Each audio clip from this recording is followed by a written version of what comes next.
time to start the event. See, I don't know when the audio starts. Hey, Danny, welcome. Hey, Mitch, how are you today? I am great. It is cold. It's below freezing outside here in St. Louis. What's it like in your neighborhood? No. Oh, it's too hot. It's hot and humid, Really? and the air quality is really bad. Huh. Yeah. So you should move. Well, I prefer being hot than cold. I Oh, don't know yeah. about you. I do. I do. You know, when I'm 63 now. I know that's a shock to most people. I am ready to move somewhere know where it's not cold. Yeah. Well, you got to come to Thailand then. You got to retire here. I would love to travel, do some traveling. Yeah. Especially before I get too old, because traveling when you're really old. Yep. Yeah. All right. Looks like we got some familiar names again. Johan's in the house. Marie. We got two Daniels, Dave, Jeff, Victor, Martin. Linda's here. Linda. Hey, Linda, thank you for the kind words in the UpViral group, by the way. She said, here, let me give you a quote, because I saved it. It's a great little testimonial. Please. Linda said, the UpViral co-pilot shows on a Tuesday are gold. They cover many topics and regularly have a Q&A session. Awesome. I think that's freaking awesome. Thank you, Linda, for that. That's amazing to hear. Appreciate that a lot. All right, we got 30 people in the house. Steve says it's 26 degrees where he is. I assume you mean Fahrenheit. I mean Celsius. Oh, that's warm. It's all right. It's better than, it's currently 27 here, but that's in Fahrenheit, so that's below freezing. So. Is it snowing? It has not, well, it actually snow flurried a couple of days ago. We did get a little bit of snow, but we don't usually get, I'm in St. Louis, right? So I'm kind of in the eastern middle of the United States. The Northeast is getting packed with snow. There's a snowstorm happening right now. The Colorado area has gotten snow. I have a friend in Wyoming. She's gotten a lot of snow. So hopefully no white. I kind of miss the snow, but I don't miss the cold. Yeah, I know. All right, so it looks like it's been 2 minutes already. I am going to share my screen and we'll get started. So let's just do a level set here, just so everybody knows if there's anybody new. I am Mitch. I am the UpViral expert out here in the real world, kind of staying away from UpViral hiring me permanently. But Danny does work for UpViral in a marketing capacity, right? So yeah, that's correct. I am the internal media buyer for UpViral as well as ConnectIO, two different softwares. So I manage all the ads for both. Both wonderful pieces of software. Yep. And today we're going to talk about Facebook ads. I know Mitch loves Facebook ads. I do. Yep. I don't run them, but I do love Facebook ads. So I'm going to share my screen. I might be twitchy for just a couple of seconds because you see our pretty faces. As long as you're not twerking, I think okay. There we go. Can you see that clearly? I can. There's a little bit of fuzz, but it's clearing up, actually. It's getting better. Okay. All right. Let me just double check. I have the control panel on my laptop as well. For any questions. Oh, I forgot about the comments. There's comments. I do have the comments. I'll handle the comments. I'm sorry, Danny. Go ahead. No worries. So today we're going to talk about Facebook ads, obviously the anatomy of great ads for Facebook, presented by me, Danny, as well as Mitch. On today's agenda, we're going to talk about the ad library, researching competitors' ads and getting inspiration. Why am I seeing this ad? Video and photo ads, size dimensions for both formats, for those who are new at Facebook ads.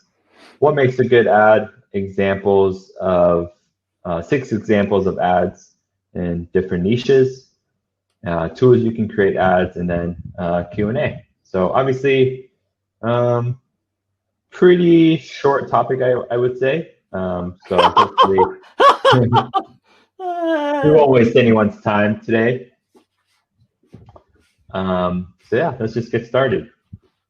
I will interrupt you just briefly because Gigi has a great question and I think we're going to talk about this as we go. But her question, just to give you a mindset of something that we need to address, if you don't have it planned, is I want to know the best way to position my ad so Facebook doesn't disable your account for running a viral ad. So that topic typically comes up. I wanted to make sure we go into that while we go. So, all right. I think it's not included in the slides, but I think we'll kind of cover it in one of the examples, just because there is an example of a kind of like an UpViral campaign. It's not an UpViral campaign, but it is kind of like a raffle sweepstakes kind of thing. So raffle. Yeah, we always cover that topic when it comes to Facebook, but we'll definitely address it again later on.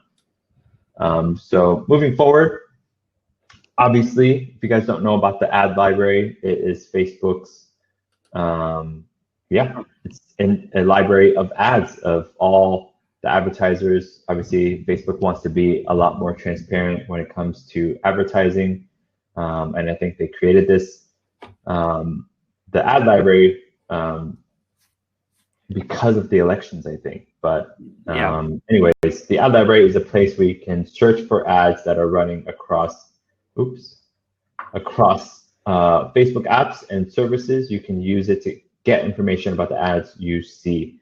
So this is the description directly from this page, the ad library. And I'm going to show you how to use it.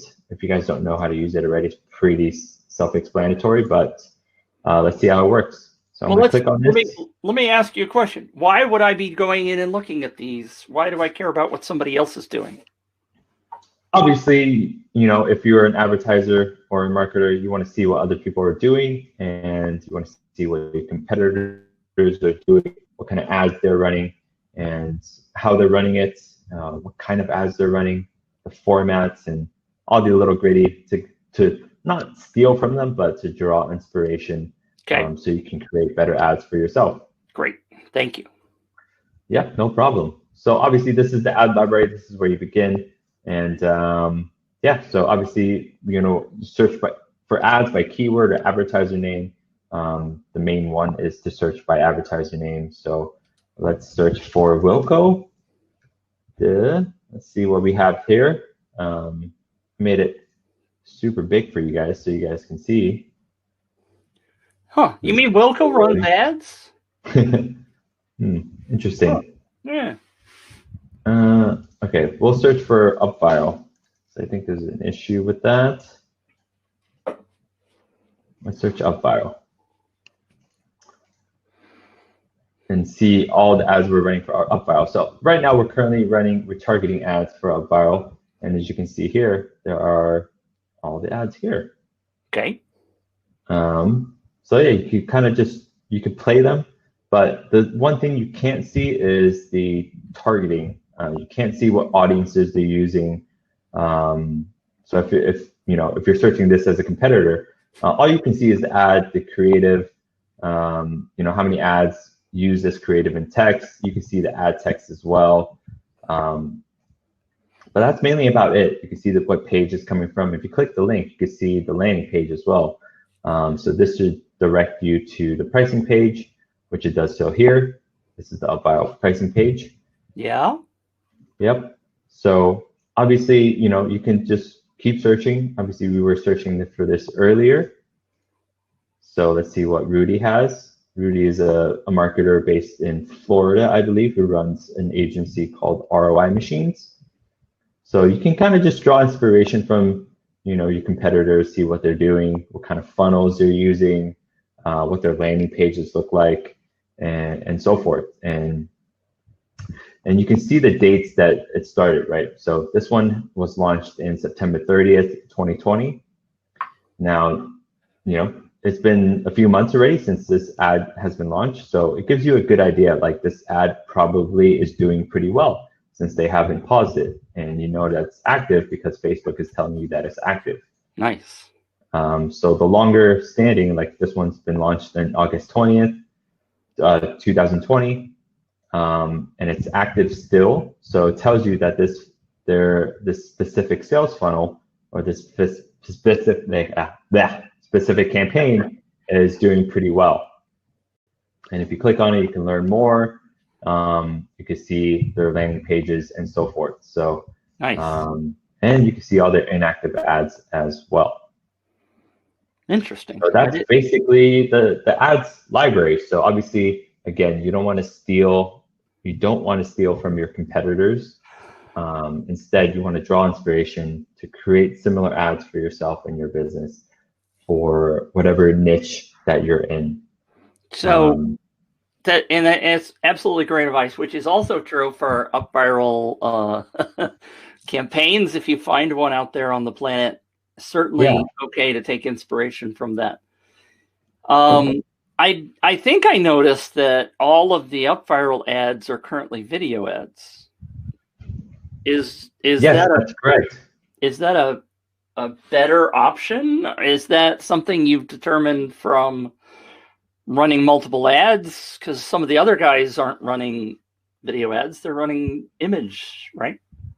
Yeah, it's obviously up to you as the marketer, the advertiser, to test photo ads and video ads. Obviously, for ConnectExplore or UpViral as well, photo ads do still convert, but we tend to favor video ads more because you can do a lot more video. You can have the first 3 seconds. You can have a scroll stopper. You can explain more about the product and your offer within the video. You can have music in the video. You do all sorts of things with video. So obviously, I prefer video ads more.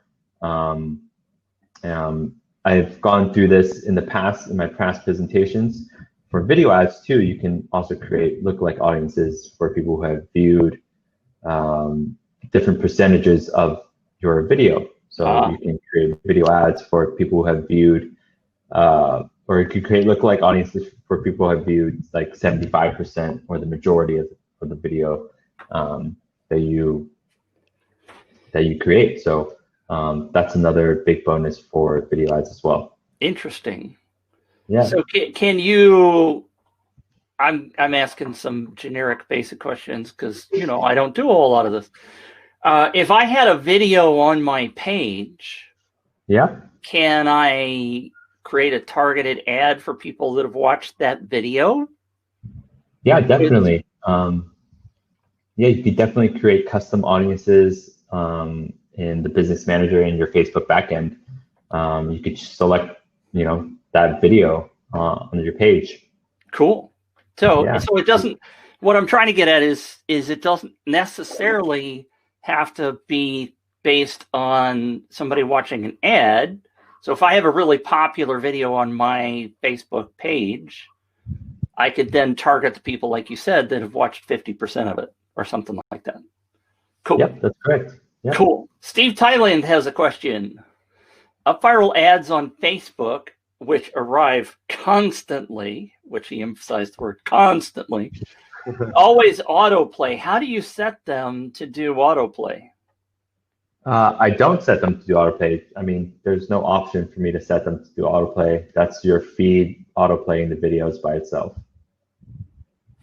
So there's a setting on my Facebook where, on my app, I believe he's talking about an app, right? Where the videos, I can tell the videos not to autoplay. Okay. Because I've tried. I think that's a setting. If you want to set that yourself, then yeah. But there's no, as an advertiser, there's no function for me like, hey, I want it to play for you. I don't want it to play for you. Right. I want it to autoplay for everyone. Yeah. So the goal of Facebook is to get everybody's videos to play automatically. I know. I'm sorry. So what Steve's specifically asking really about is, like, if I post a video on my website you have the option, like if it's a YouTube video or whatever, to turn on autoplay or not turn on autoplay. I know a lot of people always ask that question. So inside of Facebook, though, it's Steve says, I have that some don't autoplay. I don't know that I haven't specifically gone looking, Steve, so I guess I don't know the answer to that. But our expert here, Danny, says that that's not a setting inside of the ads manager. So yeah, I mean, I can't control what people play or not play on their feed. I think everything autoplays. Like Instagram, if you go through your feed, everything autoplays. But if you can mute the video, so it doesn't play any sound. But I mean, if you scroll through your Instagram feed, all your videos autoplay unless you have an internet connection problem or your internet is slow or it's not loading or something like that. Right. James also said, to save bandwidth, for example. Right. If you don't want to suck up a lot of bandwidth on your phone, like if you're on roaming or whatever, so you can turn autoplay off in the app. Yeah, sure. If there's a setting to save you data or something like that, then possibly, but I don't know about that setting. I haven't turned on and off that setting, so not sure. I have. Just so you know. That's probably a good idea. That's probably a good setting to turn off. Johan asked, how many video views are needed to create a decent lookalike audience? I would say at least like 300 to 500. Obviously, again, to create these specific audiences, you need the data, right? Right. So you can't do it with 50 because there's just not enough data for Facebook to create you a converting lookalike audience. So obviously, the more data, the better. But I would say generally around 300 to 500 at least. For video views, you're obviously picking different percentages. Right. So if you pick like a high percentage, people who have watched 75% of the video, a lot of people don't watch 75% of the video. The majority will just stick around to that, I don't know, 10 to 30%, let's say, the lower ranges of watch time. Right. So the people who are going to watch 75% of the video are going to be slim. So you're going to have a lot of people watch the video or start from a lower percentage. Do you typically think about it such that if you were starting a new ad, you would say like any kind of a percentage I would go with, and then as the ad runs longer and longer, you would want to target a higher percentage of views? Does that make sense, or do you just stick with what you got when you start? I'm not sure if I understood your question. So, all right. So you start an ad. Initially, you want a lot of views on it, right? So I would not probably set a percentage of watched at the beginning because I'd want to show the ad to more people. But as time goes on, does it make sense to bump up the watched percentage so that I'm targeting people who are more interested because they watch longer? Would I change it as time goes on?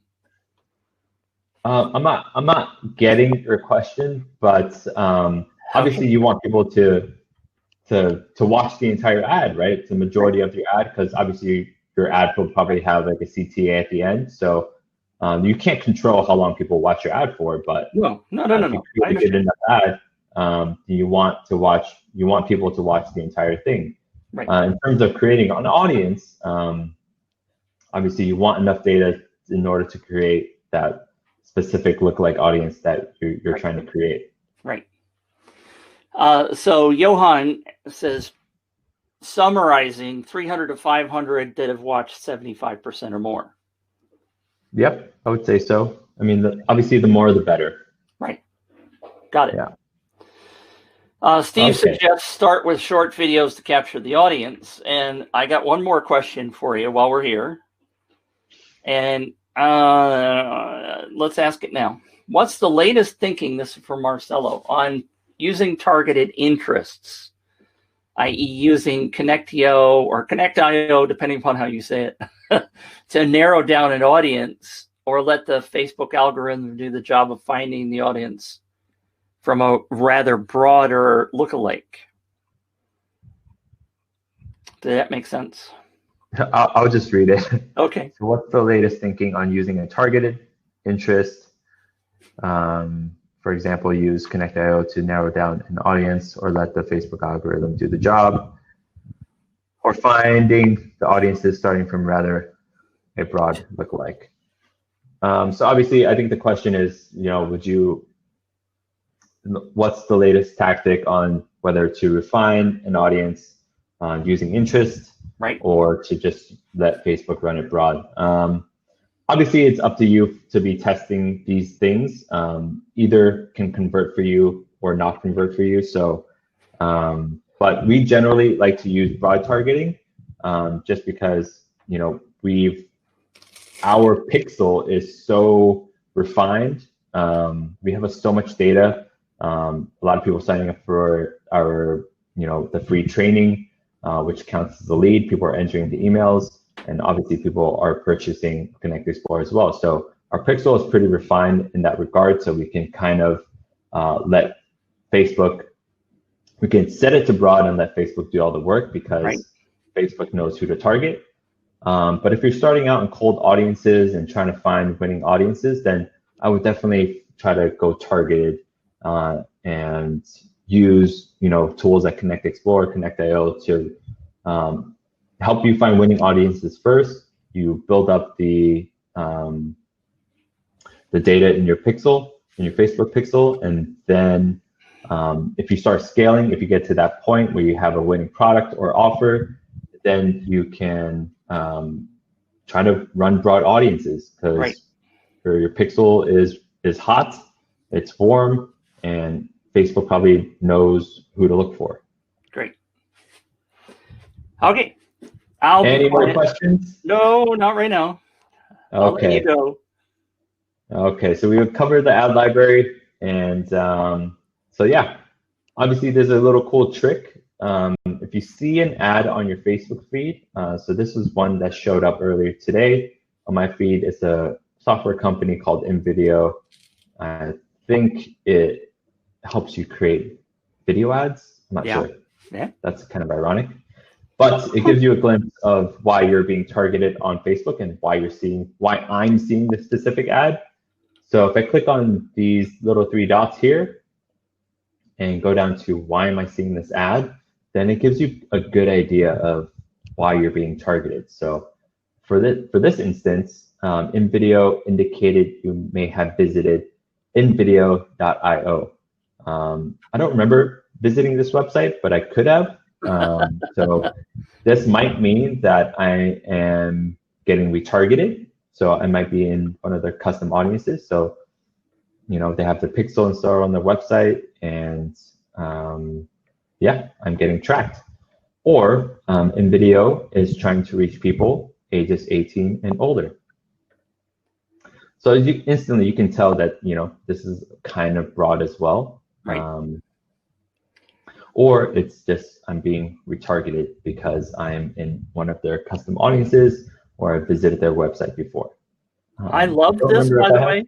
I'm sorry? I don't remember if I've visited this website, but yeah.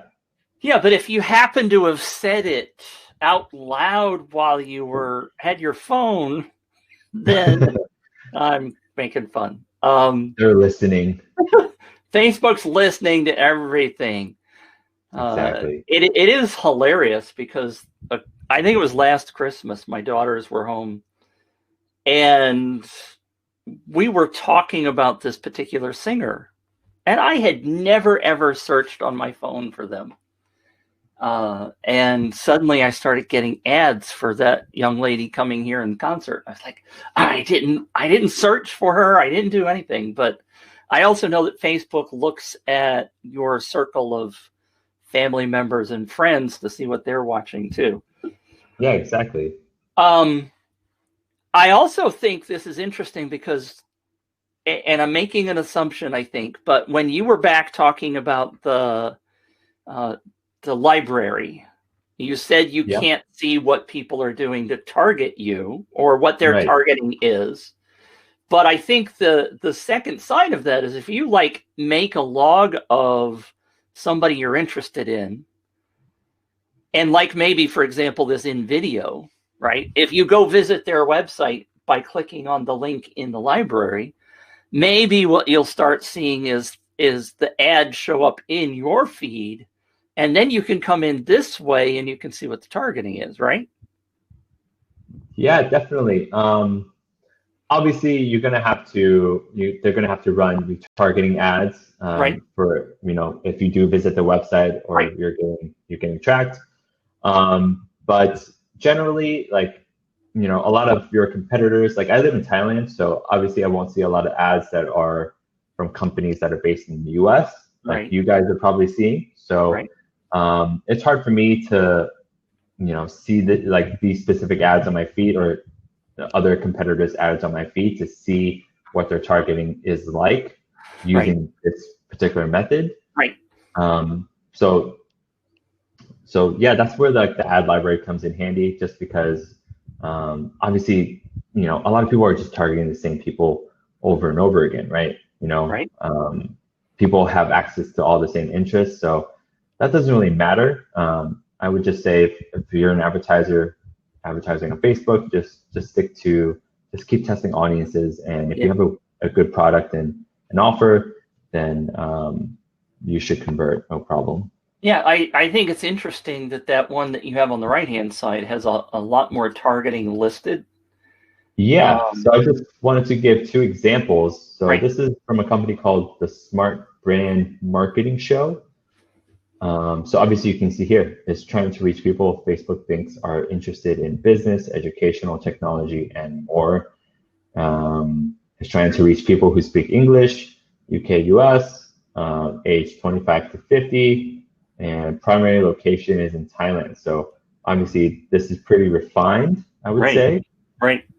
So they're targeting people like me who lives in Thailand. I'm 31, so I fit this category. I speak English and probably like all these things as well. So pretty refined ad, I would say.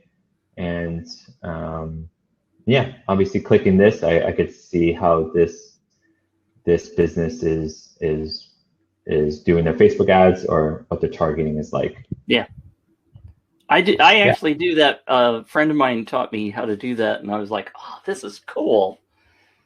So if you see if I see an ad that is like, "Why was that appearing to me?" I love to come in here and see why it ended up in my feed, and then I go, "Hide all this. I don't want to see this ever again."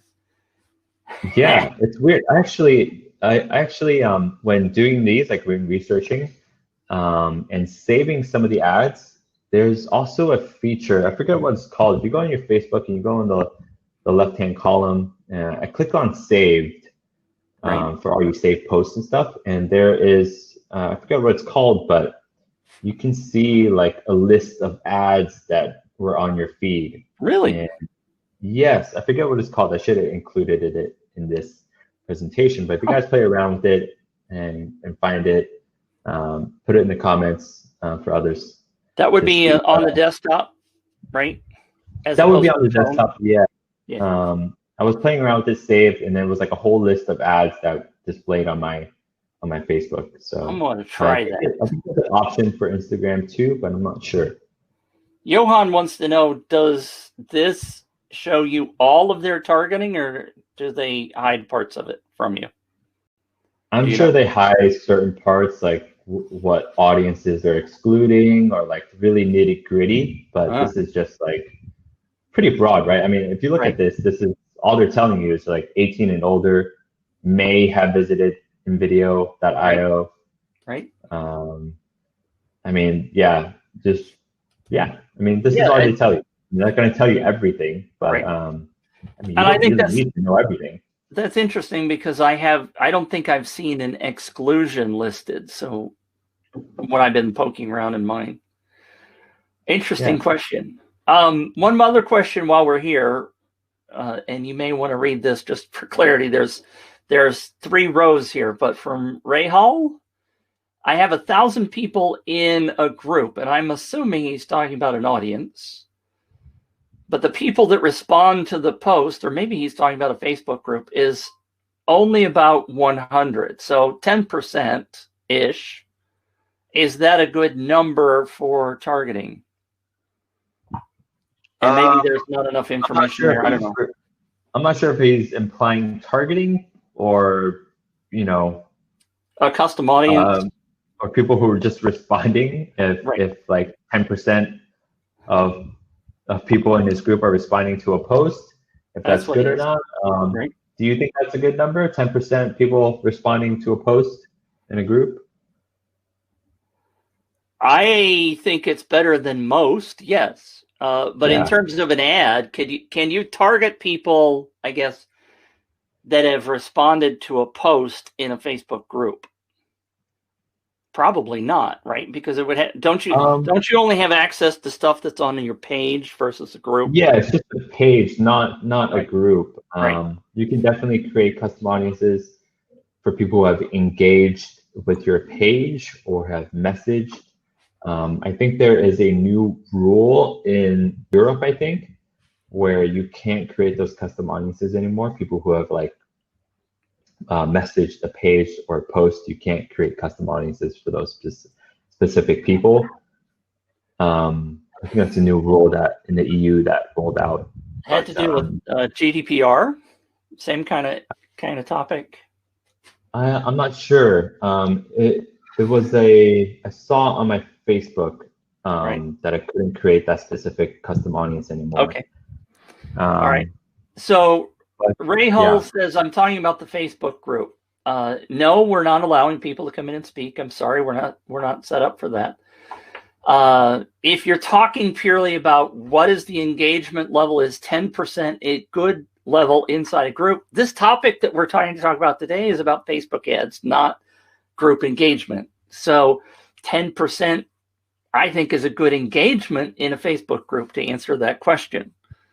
But I'm sorry, we're not gonna try to bring you on as a chat guest or anything like that. That's not what we're here for. So let's move on. Yeah, no worries. I would just think of it as like an email list, right? If there's only 10% of people engaging with your specific emails, then maybe you gotta optimize that email list a little bit. I don't know.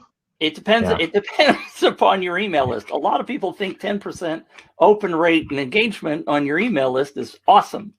I think it's really low. So it just depends upon what your audience is, et cetera. Yeah. So let's move on. Let's move on. Right. So photo and video dimensions. So obviously these are the main ones that we use internally here. We got the horizontal. You guys know the size already. You guys are familiar with this, 1200 by 628. Which happens to be what UpViral uses. Isn't that amazing? Yeah, exactly. So it's obviously the standard Facebook size. I would say I would recommend testing all of these sizes. There's no size that I prefer or not prefer. You got to test them. For marketing, you got to test everything. So I would recommend testing all of these different sizes: horizontal, square, and vertical. So square is 1080 by 1080. It's a big placement. Obviously, it takes a lot of real estate on your phone or a desktop. So there's a lot of pros to that. But obviously, it's going to be cropped. So if you have, I don't know, if you need to crop like a horizontal video into a square, you might be cutting out some people or some things within that video. So use it. Don't cut off any people. Yeah. It's interesting because I do have a friend that is really hot on audience engagement. She sells courses on it and everything. She is adamant that Square right now gets better placement, or you said big placement, but she swears that the Square Facebook is featuring those more often than a horizontal. I don't know whether it's true. I'm just telling you what she told me recently. So there you go. Yeah, I mean, it could be true. Square. It could be true for a week, and then they could change their mind, right? Yeah, exactly. So again, you got to test everything, horizontal as well as vertical. There's a lot of benefits in vertical too. Obviously, as you can see here, if you're viewing vertical ads on your phone, it's going to take basically like 70% of your screen, depending on what phone you have. But obviously, this placement is very good for placements like Instagram stories. Right. It's great for photo and video. It takes up a lot of real estate, and like square and vertical ads just because they take up more real estate. But horizontal ads convert just as well. So, and this goes for both photo and video. And it depends upon which device people are using at the time that they're looking at the ads. So lots of variables there. Yeah, so obviously if your only placement for your campaign is like Instagram stories, then I would go the vertical route because it, obviously fits the Instagram stories and it makes sense. If you view a horizontal ad on Instagram, it looks kind of weird. Like if you're in your stories, it doesn't take up a whole lot of real estate, but again, they all convert if your ad creative is good enough. It's all about the offer, isn't it? We keep saying it's all about the offer. It's all about your product. Yeah. All right. I want to keep an eye on the time. We tend to get a little, at least I do, get a little wordy. So I know you got a lot to cover. Let's keep going. It's been 36 minutes already. Oh my goodness. Yeah. Okay. So what makes a good ad? For Facebook, it's the scroll stopper. Obviously, I prefer video ads, right? Yep. And I hope you guys are testing a lot of video ads yourself as well. Scroll stopper is definitely a huge important aspect when it comes to video ads. It immediately captures the user's attentions within the first, I would say, like 1 to 5 seconds. Right. This hopefully will keep them engaged and continue watching your ad. Second point is they immediately know what you're offering and what your product is. So your prospects can easily identify what the product is, what it does, what can it do for them, and how they can benefit from it. Right. And those, I'm going to interrupt you because those are the two biggest sins that I see constantly with UpViral social sharing messages. So you people know that if you don't stop somebody from scrolling and they don't immediately get what the offer is, you've lost them. So those two things are critical in my book for UpViral and for ads. Yep, exactly. But yeah, I mean, this is, applicable to any ad, right? Obviously, you want to get their attention. You want to be engaging. You want to tell them what you're offering, not make it confusing, offer testimonials and social proof and all these little things that make a good ad. Yep. I'm sure you guys all know what a good ad looks like and what a bad ad looks like. So keep that in mind. I've seen some people in our Facebook group create some really horrific looking stuff. So anyway.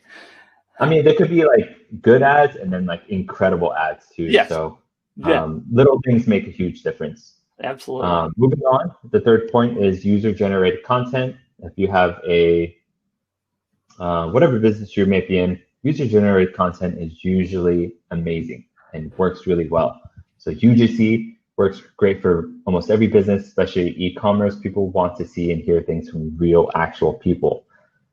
So if you're selling something, I don't want like plain stock footage or, I want I would just buy from people who, are telling me how great the product is and actual real people using it and promoting it. So that's why influencer marketing does so well, and the return for influencer marketing for specific products does really well is because it's coming from a genuine person.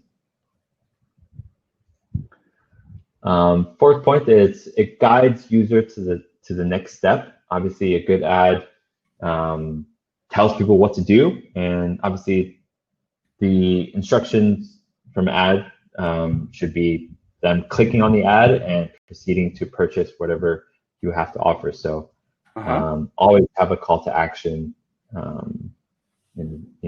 throughout the ad, or at the very least at the very end of the ad. Next point, it affects all of your metrics. You can tell good and bad ads immediately from your Facebook ads dashboard by looking at the CPCs, the click-through rate of your creative, how much your traffic costs are, your CPM, video view percentage, like we mentioned earlier, et cetera, et cetera. And then if you have if you're selling something, add to cart, initiate checkout, purchase, if you have lead gen business, then what's your lead conversion rate and so forth. So all these you have to keep in mind. And if you set up your dashboard correctly, you can see how well your ad is performing and how not well your ad is performing. We don't want that. Not well. And yeah, and at the very least, it's not all about the video and the photo too. It's about having good copywriting. So having a great headline and ad text and ad copy that pairs well with your ad creative, it'll do amazing things. And don't get too wordy like Mitch does. Don't be a Mitch. I mean, some long form sales copy works really well as well. Yes. Yeah. Yes, it can, but just be careful. I mean, I'll just clarify that. One of the things my wife taught me, bless her heart, long time ago, is to cut out a whole bunch of your words, because we tend to be very fluffy in our words, and good copywriters get right to the point. Yeah, exactly. So make sure you're not just being fluffy and stuffy. All right.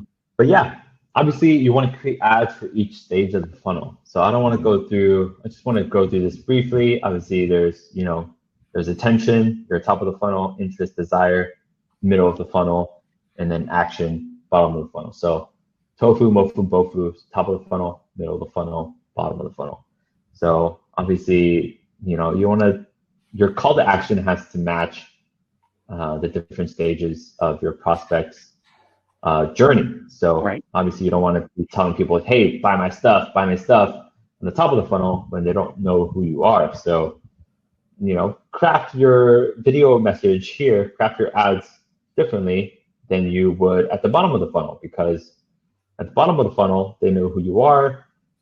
They're more likely to purchase something from you.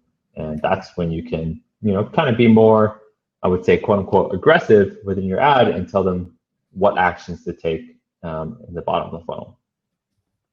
So differentiate your ads for your prospects for each stage of the sales funnel. And this also depends on your campaign objective too.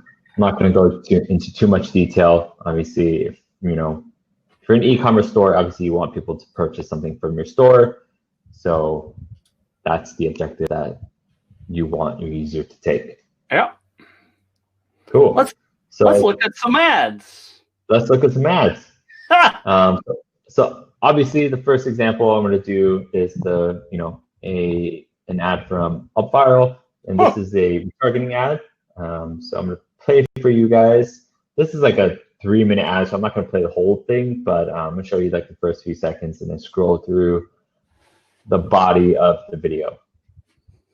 So obviously you can see here the ad text here. Hey, thanks for checking out UpViral recently. Obviously this is for our warm and hot audiences. So this is retargeting campaigns.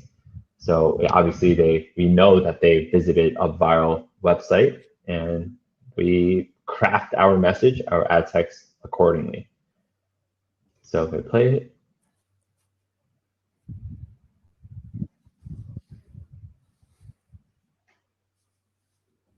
Just so you know, we can't hear what he's saying. Oh, you guys can hear it? Nope. No worries. So basically, Wilco is saying, will UpViral work for me? And obviously, the first 3 seconds is like a huge question mark. Right. And it goes to Wilco. So obviously, there is a scroll stopper. It's like, hey, what's he asking? And then if I scroll through it, you can see that there, without all these things blocking it, Wilco is going through all the case studies on the website, you know, adding more social proof in this video ad. And then at the very end,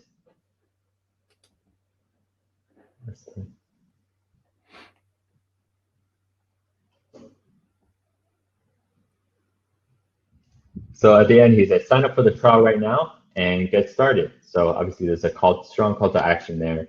There could be some words on the screen, but I mean, would you typically put like a button or a simulated button there? Does that make sense? No, not for Facebook ads. Okay. Potentially, yeah, it just doesn't work well because you can't actually click that button. Makes sense. But there are like learn more. Right. There would be a learn more button here. Right. This is just like I'm just copying from the post. I got another question before you go. Yeah, go ahead. Go back one more. Just okay. Out of curiosity, I know you use a lot of emojis.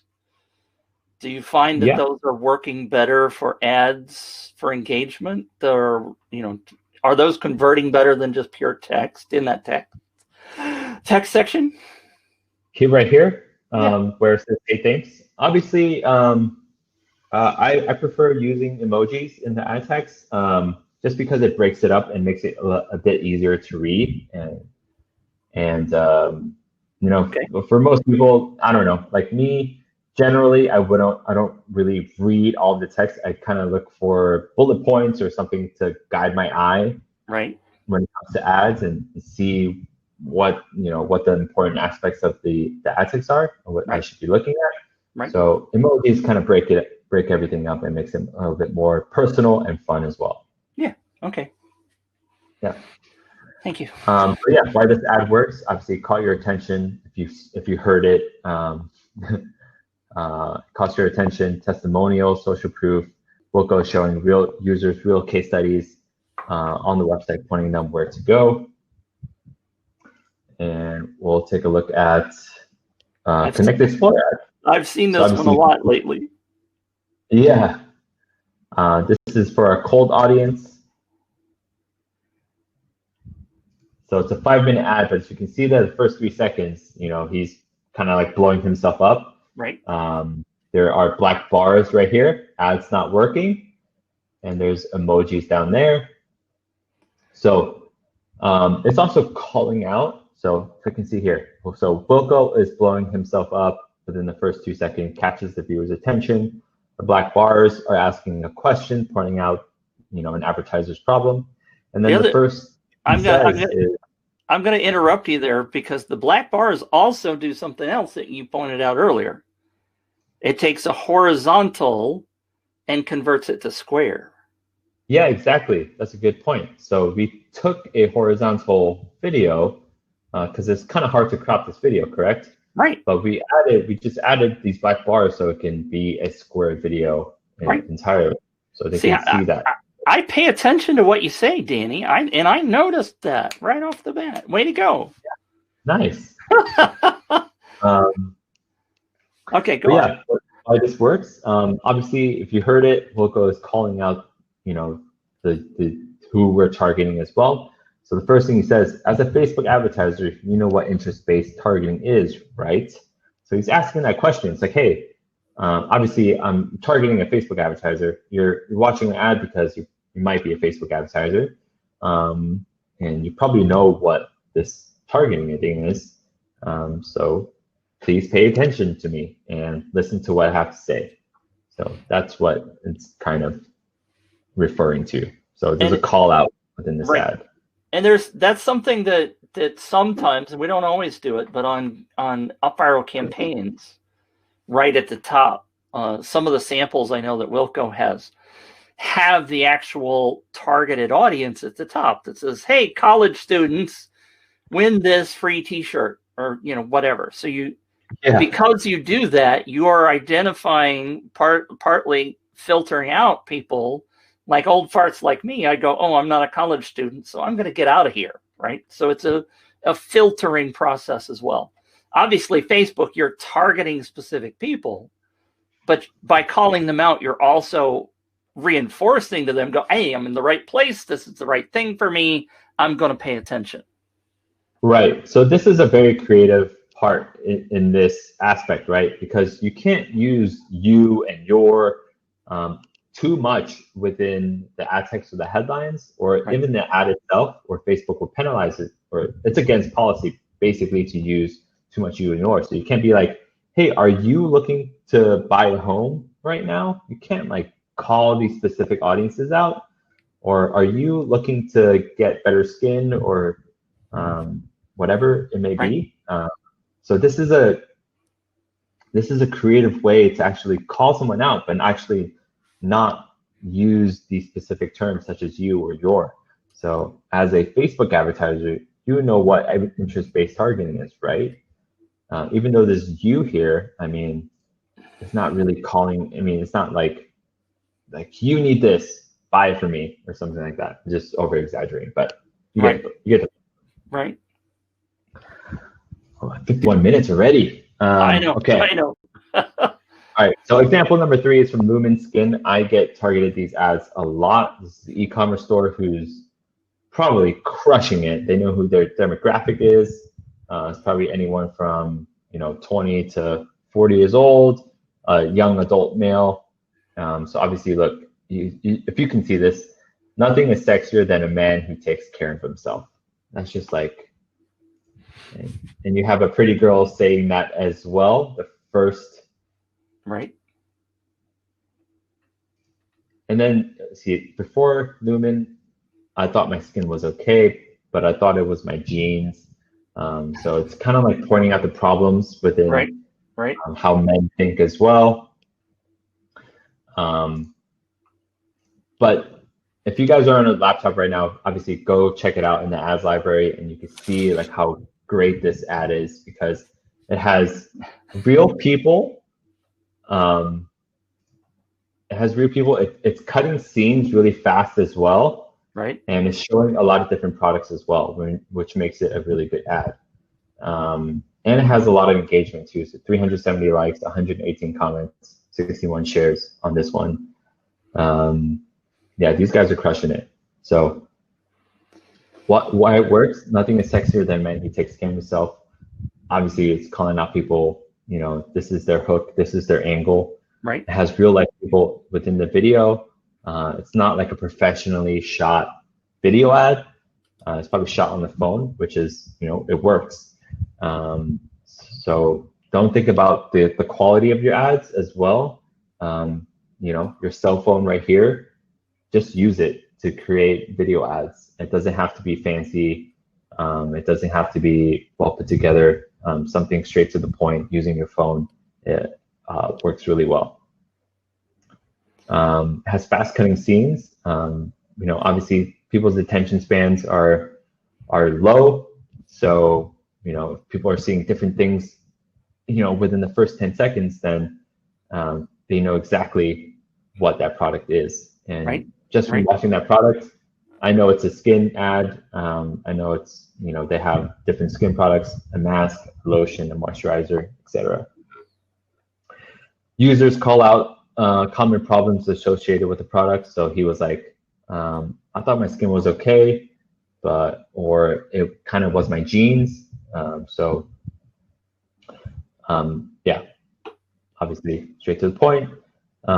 Shows how people are using the product and what the product looks like, and they are targeting their target market. So everyone in the ad is a young adult, including the woman, and that's who they're going after, and that's who they're including in their ad. Right. Nice. Cool. Same with this one. This is Cuts Clothing. I want to show you this because they have really good photo ads. As you can see here, the first two, mainly the middle one I like. They have their branding, and they have GQ quote right here. Only shirt worth wearing. Exactly. Has social proof. It has their target demographic, which is this young, good-looking female or good-looking guy with a good-looking female. And then it has it focuses on the promotion, which is free priority shipping. And it focuses on that in the ad text as well as the headline too. And same goes for this one too, on the left.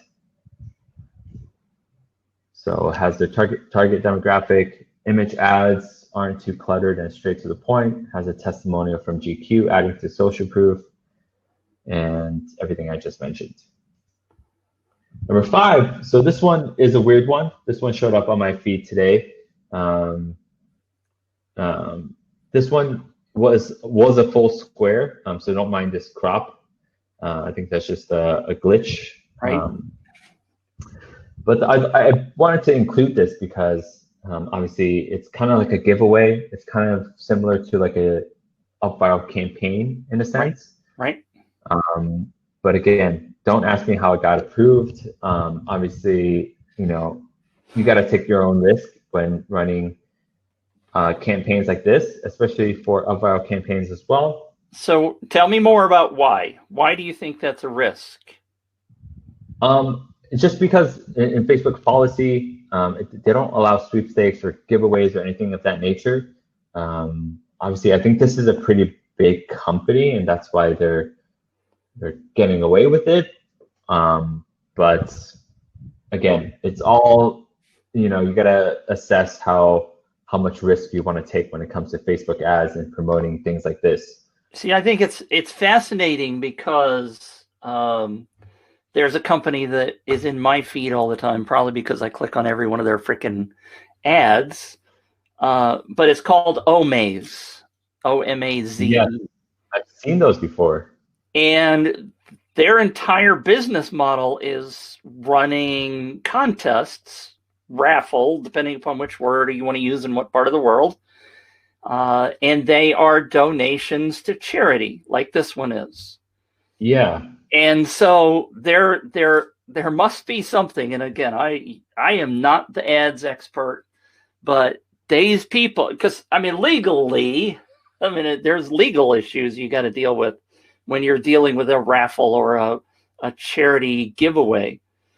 And I see these all the time. So there must be something that they know how to do properly to get into the Facebook thing. But that's why I wanted to ask you about this one, because I'm like, what do you think is risky? Now, for me, it might be very risky to try to do something that is a paid charity thing, because I don't know all the ins and outs. Obviously, if you're doing something like paid charity, you're going to have to prove that you're donating to charity, because that's just illegal. If they get caught, whatever, right? But if it comes to a normal viral campaign, hey, giveaway, sweepstakes, or something like that, then obviously, you gotta create ads that, how would you say, be creative when it comes to your ads. Yeah. Don't use keywords like giveaway or sweepstakes or something like that, but instead, I can't think of anything off the top of my head, but when it comes to ad copy, be really creative, or things like that. But again, I just wanted to include this because I thought it was, obviously this is a pretty big company from what I can tell. On their page, they've done this many times with cars, watches, houses, and things like that. So I'm sure they spend a lot on ads, and they probably have a rep or something.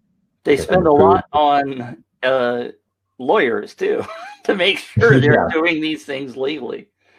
Yeah, exactly. This is an entire topic that I find very fascinating, and I have not made the time to contact a lawyer or anybody that would be able to help me understand this, because I'm a poor broke guy out here. But I have looked at campaigns like Outback Steakhouse did a massive giveaway last year during the Super Bowl. And their ads just said, win this Super Bowl giveaway. They were very blatant with the usage of the word giveaway and that kind of stuff. So it does depend. Some people know the ins and outs of using these words properly. And they were actually even requiring a purchase. So every purchase you made increased your odds, which shouts scam to me, of course. But Yeah. there are ways of doing this stuff legally. We're not advocating that. But the second side of this, just so to be clear, your ad copy can be very different than your UpViral social sharing message. You can say in your social sharing message, giveaway, contest, enter to win, all those kind of things, because it's not an ad. You won't get blocked from your ad account, because what Betty is doing is signing up for your campaign, and then she is sharing on her timeline this thing. So there isn't the risk to you of your ad account. So just be clear. All right. Yeah.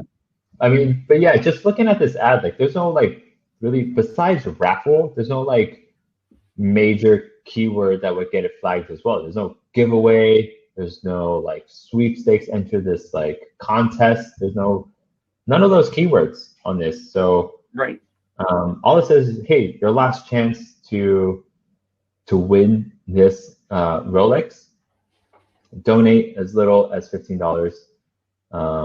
But what's so good about this is like, hey, last chance, enter now. Right. People obviously can put 2 and 2 together. It's like enter now means enter this giveaway, enter this contest, whatever it is, right? Right. So obviously, this photo ad works really well because it's last chance, enter now. It has a strong clear to action, as well as they know what the prize is, which is this gold Rolex. Right. Yeah. Right. I find it interesting. Sarah says, my identity theft software flagged my own Facebook post because of the word giveaway. I don't know what you mean by identity theft software, but that's interesting. That's cool. I'm sorry? That's some cool software. Yeah.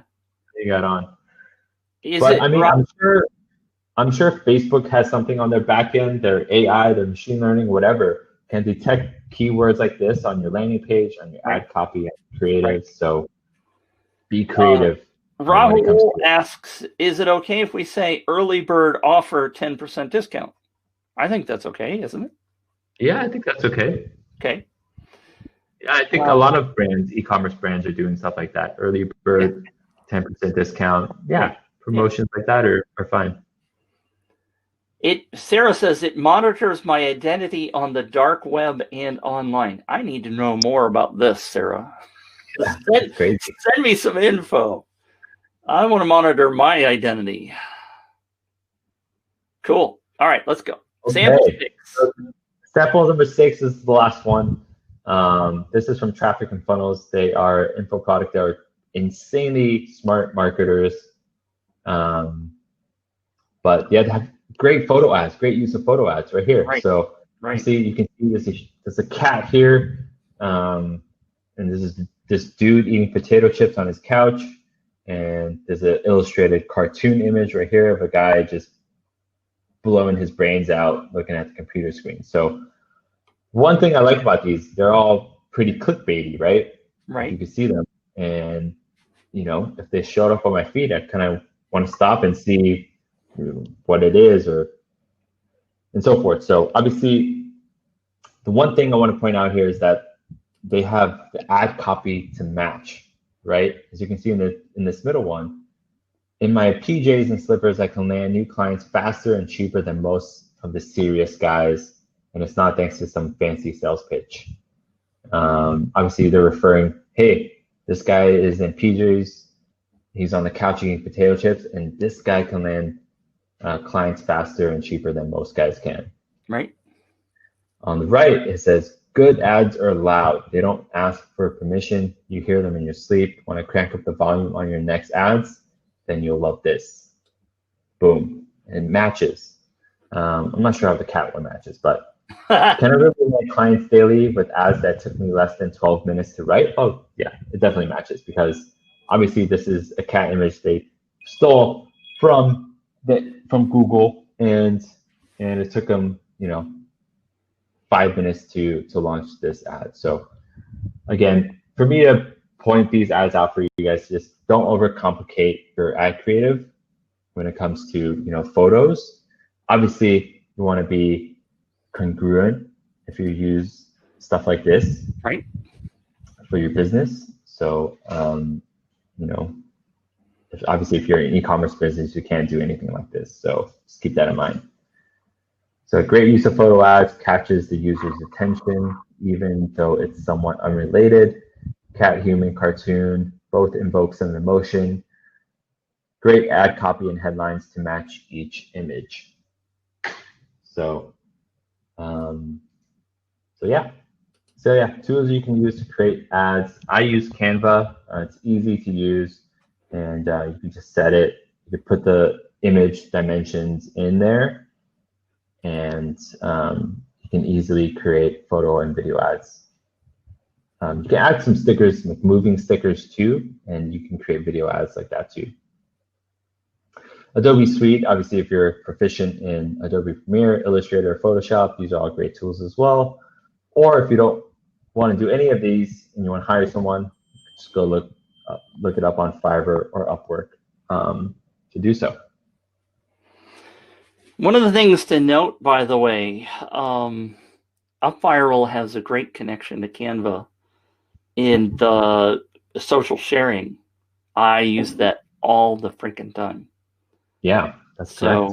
I did not use Canva as much as I do now. I'm still on the free account, but that was a brilliant connection. If you haven't tried that yet, it's freaking easy to create a Canva campaign for your social sharing. So I love it. Yeah, I agree. It's free to use as well, and they have a lot of stock images on there. What did you create this with? I created this with Canva as well. So this was like a template, and all my presentations I create with Canva just because it's super easy, and it's a lot more fun than doing it in like Google PowerPoint and stuff like that. So it is awesome. Yeah. I have not used it for presentations, but I've seen you do it, and it's awesome. Yeah. So I'm gonna go back to Webinar Jam and unshare my screen. It's question and answer time. There you go. The infinity. There's a whiteboard. Did you know that? Yeah. If you can draw well with your mouse, you seem to be doing really well. Most people cannot do that with their mouse. You know how hard it is? I'm impressed. Yes. Yeah. Are you an artist? Yeah, I have this easel right here. Oh, look at that. Nice. Yeah. But Deborah says Adobe Spark also creates multiple sizes for image you can choose by platform. Now, just so you guys know, I mentioned this in the comments earlier while Danny was talking. I did not want to interrupt. And this is Q&A time, so pop in some questions here. There's another tool that I bought on AppSumo, which is freaking cool, called Relay That. And when I demo it to people, they're like, holy cow, because it's similar to Canva, but what it does is you put all your assets up there, like your images and your text and stuff, and then it creates ad layouts for you. And you pick one. Say you want to do the Facebook ad size, the 1200 by 628. Right. And then there are multiple different sizes below that. So you could do like a banner ad, one of the headers that you put at the top of the page, the 900 by 720, whatever those numbers are, 728 by 98 or something. And it just resizes everything. It's freaking amazing. Gigi just said, Relay That is awesome. It's one of the most amazing tools I've ever seen. I gotta check it out. I often do demos, and people, because the other thing that it does right off the bat for you is that you could say up at the beginning they have a magic process. So you could type in upviral.com and it will go grab the assets off of the main page. Not all of them, not all of the images, but it'll grab the colors, like the UpViral colors and stuff. So it'll bring in a whole bunch, like the header text and stuff. It's freaking amazing because that gives you a start. So if you have your own website, you just say, go get my colors and all that kind of stuff, and then you can go from there. It's amazing. And I got it for $69 on AppSumo. Lifetime deal. Nice. All right, so a couple of questions are coming in. Let's go with Rahul's first question. What size, ideal length of a video for a Facebook ad? That depends. I would say under a minute. It's fine. Okay. There you go. Yeah. Brent's question. Did I understand it right that UpViral is not conflicting with the mentioned ad giveaways because it is not an ad but a post? So let me clarify that. Brent, great question. There's multiple ways of getting people into your UpViral campaign. One of them is a Facebook ad, right? You can do Facebook posts, you can do social media, you can do your own email list. That drives people in. All of the stuff Danny just talked about for your Facebook ad to get traffic in the front door applies. Everything he just talked about applies. Now, the second thing that UpViral does, so you get somebody to opt in, then you give them the sharing page, right? The sharing page says, share this campaign, whether it's a contest or a lead magnet campaign or a webinar, whatever it is. But you're asking Betty Lou or whomever just signed up to share this on social media, on her social media or his social media. That is not an ad.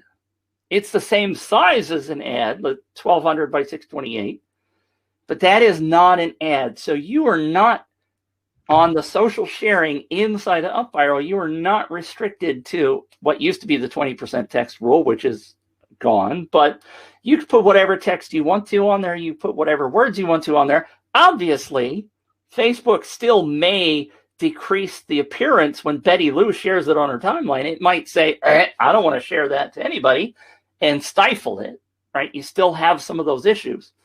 But we're talking about two separate things. One is the Facebook ad to get people into your campaign, and the second one is the social sharing message to get people to share it on their timeline. Hopefully that makes it a little bit more clear. All right. Casper, if my Facebook pixel doesn't track purchases, do you have a checklist to fix it? We don't have a checklist handy, but some tools recommended. Obviously, install the Google Chrome extension, Facebook Pixel Helper. And yeah, I mean, there's so many resources out there for Facebook Pixel.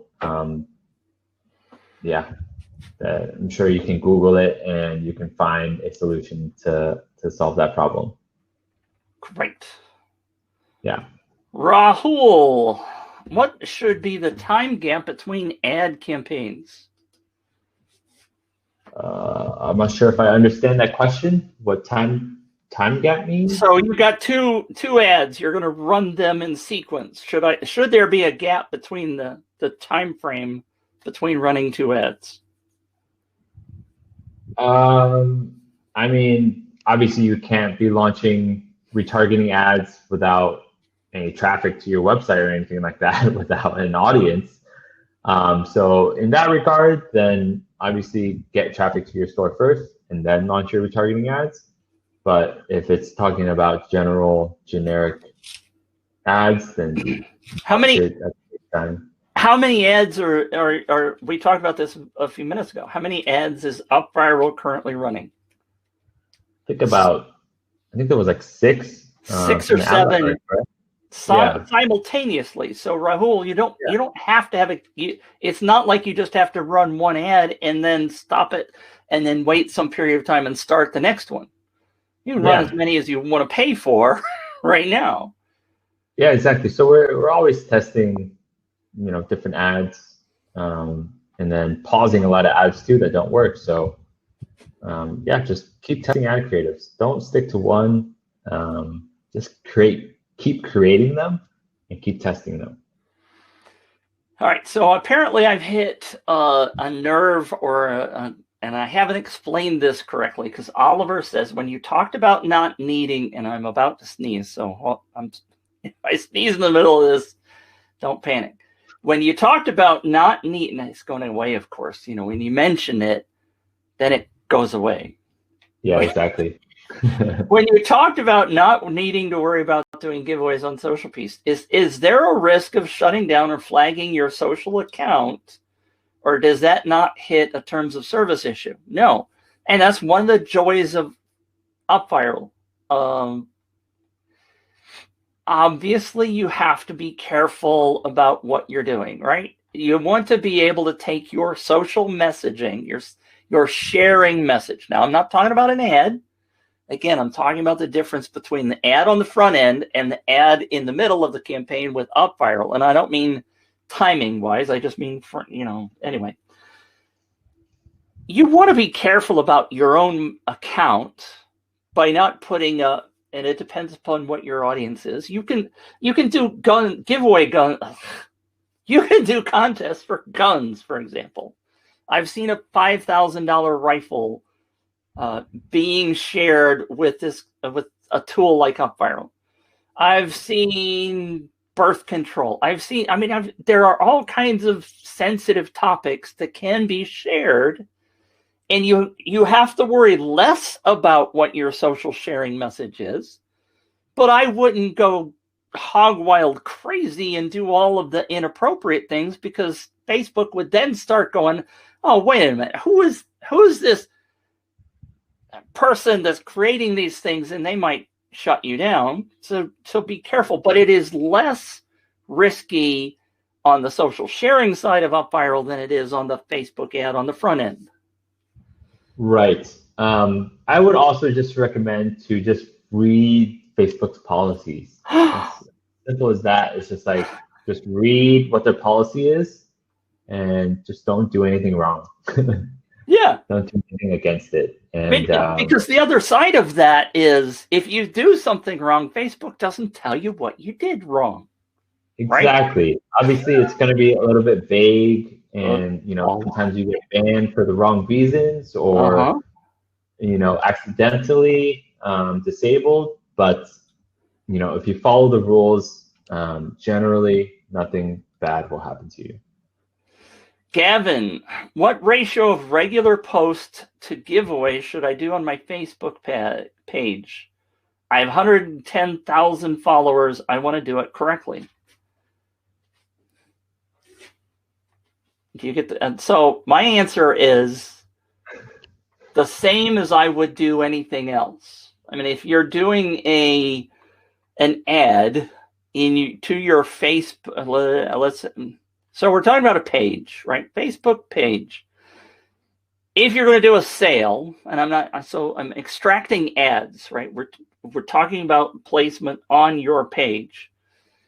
You're going to do what most gurus typically say is 3 value posts to every sale post.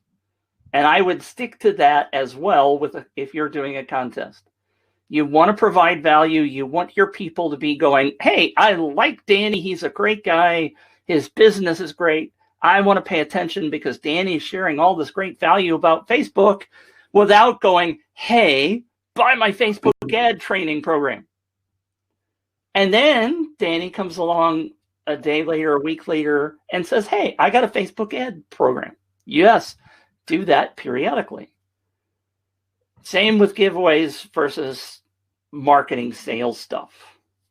That's my answer. Do you have anything different? I mean, it's just like, hey, you don't want to just keep forcing people to buy your stuff. There's certain, obviously, steps people have to take within the funnel. This goes for every business too. Right. So just keep that in mind. Yeah. Yeah. Rahul, I'm trying to use UpViral for the first time. Congratulations. Thank you. Congratulations for being a newbie. Are there any tips or do's or don'ts that can help me use it better? Yes. Danny, we have one. There are now 34 UpViral Copilot shows. Go back and watch every one of them. Yeah. And Linda just commented watch these shows. They give you so much insight and things to talk about. You can pick up the replays in the Facebook units and in the training area of UpViral. So obviously there's a learning center. If you log into UpViral, click on that, and there's a lot of resources there for email marketing. What else is on there? A lot of the Copilot shows are on there, and all some other stuff. All of them are on there. Yeah. And thank you, Linda, for sharing that, because it's absolutely true. There's lots and lots of stuff in the Learning Center. Now, just for clarity's sake, your Learning Center may be different than my Learning Center, which may be different than Danny's, because sometimes there are products, like if you buy UpViral during one of Wilco's special offers, you may have gotten a training program as a bonus that not everybody else has. So your Learning Center may be different than mine, but everybody's Learning Center has the UpViral training in it, and it also has the Copilot shows in it. And Deborah, bless your heart, she also shared the actual link to the UpViral group. There's also YouTube, which I didn't mention at the beginning. I usually tell everybody that, yes, this is recorded, and yes, they're in the YouTube group, or there's the UpViral dashboard that has the Learning Center. So, yeah, and also go read all the case studies, not all of them, but go pick out the ones that you like or might be relevant to your business and read the case studies, because there's a lot of people using UpViral in interesting ways to help grow their business. There's a case study on somebody that's on the screen right now, and it's not Danny. Wow, Linda said, I've created a spreadsheet with all the Copilot shows, topics, dates, presenters, and just adding key points, my perspective for all of them. That's insane. Woohoo! Way to go, Linda. Yeah, I mean, if you feel comfortable sharing that document, that'd be awesome. I mean, I'd like to see that.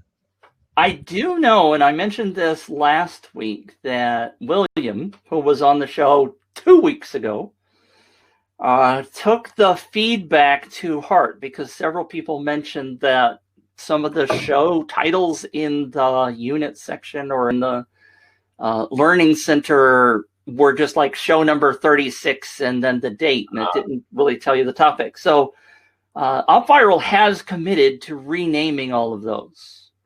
I don't know when that's going to happen, but maybe, Linda, maybe that spreadsheet they should have so that they can use that instead of going and trying to figure it out. I don't know what stage. I don't know whether I think that's happened already. Has it? I think so. I'm not too sure. I haven't checked, but I'm going to go into my UpViral right now and I'm going to see. How about that? What an idea. Yeah. Oh, I have to log in. So since I'm doing this, what I'll do is I'll quickly share my screen. Cool. And I will move you guys over to the other screen so I don't get the screen of infinity. If I could do it right, there it goes. Oh, yeah. Oops, so I'm working on a new funnel with Funnelytics, which has nothing to do with this, but here is my UpViral, right?